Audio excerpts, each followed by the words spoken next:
자, 한 주간의 정치 이슈 짚어보는 정치인사이드 이어갑니다. 오늘은 부경대학교 한정택 박사 모시고 얘기 나눠보죠. 박사님 안녕하세요. 안녕하십니까, 한정택입니다. 처음 뵙겠습니다. 네. 앞으로도 잘 부탁드리겠습니다. 아유, 감사합니다. 네. 자, 강서구청장 보궐선거 얘기로 시작하겠습니다. 민주당 진교훈 후보의 승리로 끝이 났는데 투표율을 보니까 48.7%, 또 두 후보의 표차는 17.15%포인트로 끝이 났습니다. 이 정도면 민주당이 압승으로 볼 수 있겠죠? 네, 그렇게 봐야 될 것 같습니다. 보궐선거 단위에서 상당히 높은 투표율이었고 사전 투표율 같은 경우는 엄청 높았고요. 20%가 넘었죠. 결국 이제 뭐 226개 기초자치단체장 선거 중에 하나일 뿐인데 이걸 전국적인 선거로 키운 상태에서 네.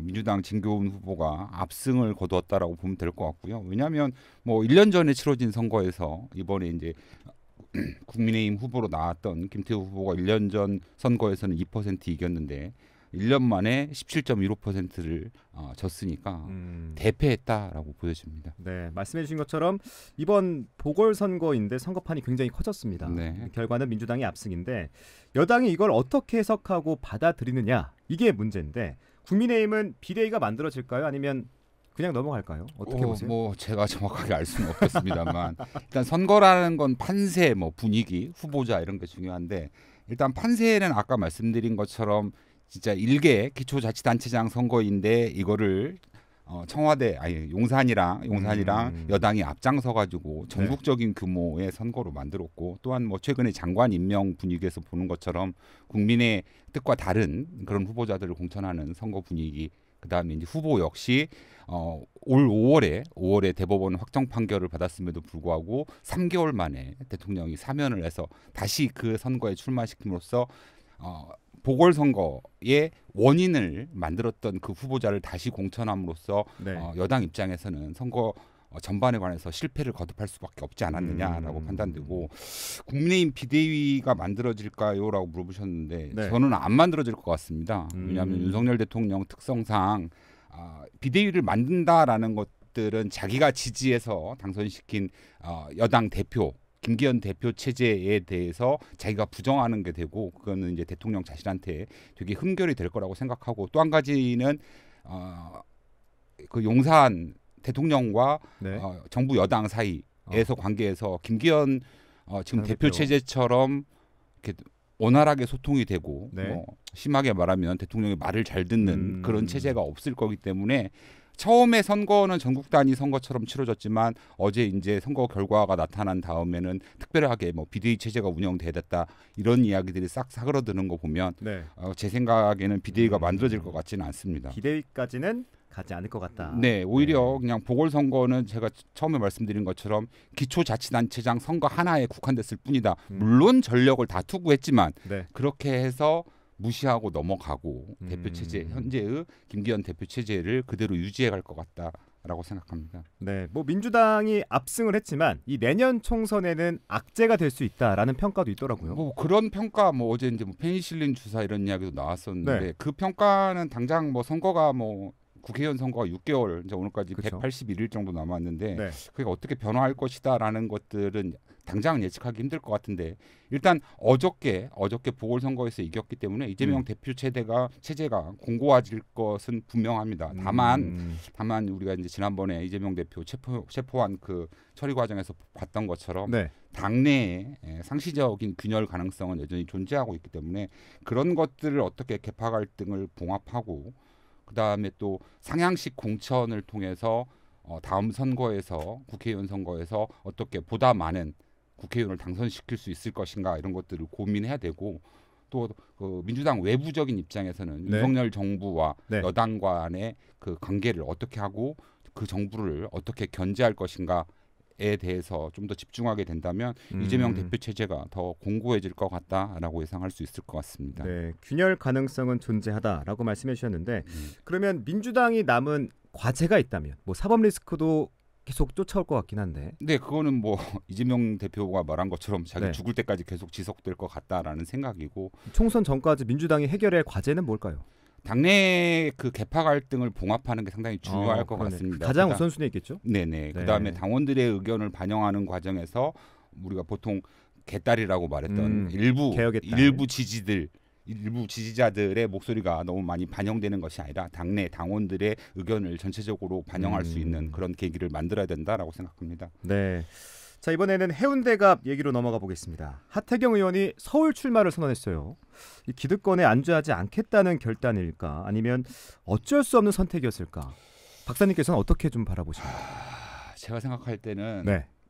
하태경 의원이 뭐 국가 발전을 위해서 뭐 대승적인 결단을 내렸다. 그건 아닌가? 아니면 뭐 국민의힘이라는 정당의 발전을 위해서 자기가 네. 무슨 뭐 사생결단의 의지로 헌신했다라고 보여지지는 않고요.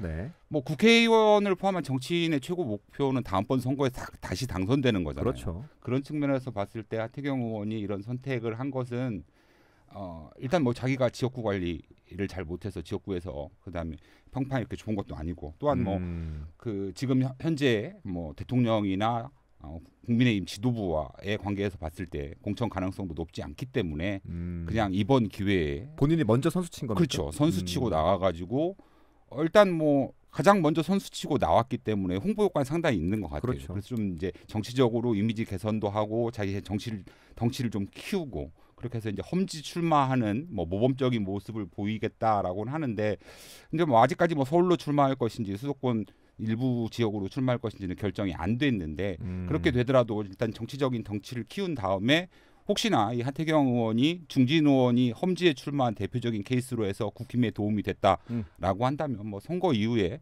어디 뭐 정무직으로 진출할 수 있는 계기를 삼기 위한 것이 아닌가라고 거기까지. 네네. 제 생각은 그렇습니다. 그럴 수 있죠. 물론 뭐 이건 뭐 하태경 의원한테 들어봐야 되는데 그렇다고 해서 뭐 하태경 의원이 뭐 내 뭐 부경화를 위해서 이랬다라고 말하지는 않을 것 같거든요. 네. 또 해운대갑이 왜 지금 뜨거운 감자냐면 여기 해운대가 부산의 부촌이거든요. 네. 또 전통적인 보수 텃밭인데 이 빈자리를 누가 채울 건가 이 함합평이 많아요. 가장 먼저 언급되는 인물이 윤석열 대통령의 40년 직인 이 석동현 전 검사장, 또 대통령실 출신의 해수부 박성훈 차관도 언급이 됐는데 이런 인물들 때문에 더 뜨거워지는 것 같아요. 아닙니까? 그 잘하고 있던 국회의원을 그 험지로 보내면서까지 자기 친구인 석동현 그 검사장을 네. 공천한다라는 지금 소문이 되게 많잖아요. 네.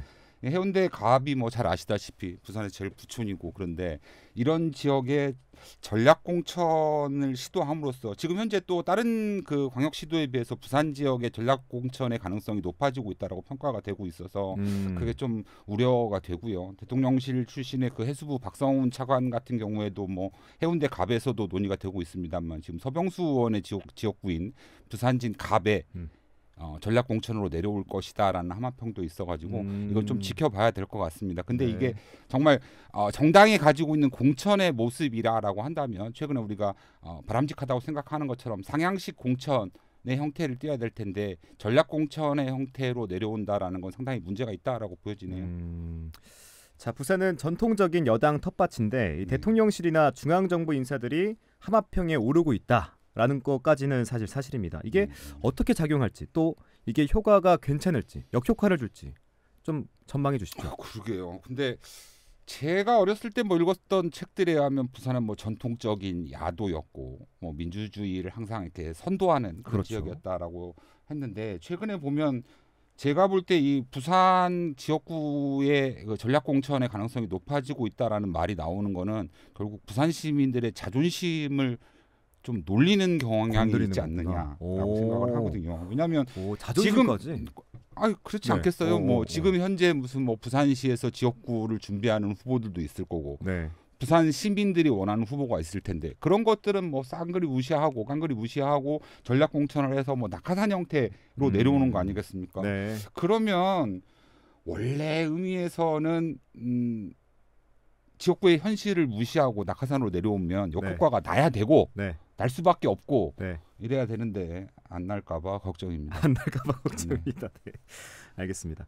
자, 이제 총선 6개월 앞으로 다가왔습니다. 좀 박사님께서는 어떻게 전망하십니까? 저는 뭐 6개월 이제 과거에는 뭐 한 1년 정도 있어야 선거 판세를 뒤집을 수 있다라고 했는데 최근에는 무슨 뭐 SNS를 비롯해서 멀티미디어가 발달해가지고 네. 6개월이나 남았기 때문에 감히 전망하기는 상당히 어려울 것 같아요. 어렵다. 특히 이제 부산 지역 같은 경우에는 뭐 올 10월달에 나올 무슨 뭐 엑스포 유치 다음 결정, 11월달 네, 11월달에 있을 엑스포 유치 결정 상황도 지켜봐야 될 것 같고 그다음에 이제 뭐 산업은행 이전 문제도 있는데 물론 이제 산업은행 이전 문제 같은 경우는 민주당에서도 관심을 갖고 있는 부분이긴 합니다만 네. 이러한 지역적 현안들이 원래는 국회의원 선거에 영향을 미쳐야 되는데 다음번 국회의원 선거 역시 부산에서는 어느 정당에 어떤 후보가 출마하느냐 결국 어느 정당의 공천을 받느냐라는 것들이 선거 결과를 결정하는 그런 모습이 될 수 있을 것 같아서 좀 우려가 되고요. 네. 또 한 가지 말씀드리고 싶은 건 아까 이제 무슨 그 하태경 의원 이야기하면서도 말씀드렸는데 정치학 박사로서의 입장은 그렇습니다. 왜 중지는 자신이 갖고 놓은 지역구가 있는데도 꼭 험지로 가야 되느냐. 그것들이 너무 당연한 것처럼 치부되는 게 되게 가끔 짜증나거든요. 왜냐하면 국회라는 입법부가 해야 될 역할 중에 하나가 비대해진 갈수록 행정국가와 복지국가화 돼서 비대해진 행정부를 어떻게 견제할 것이냐의 문제라고 한다면 네. 입법부에도 그 행정부의 그 몇십 년 동안 근무한 공무원들 과 장차관들을 상대할 수 있는 경력직들이 좀 존재해야 된다라고 생각하거든요.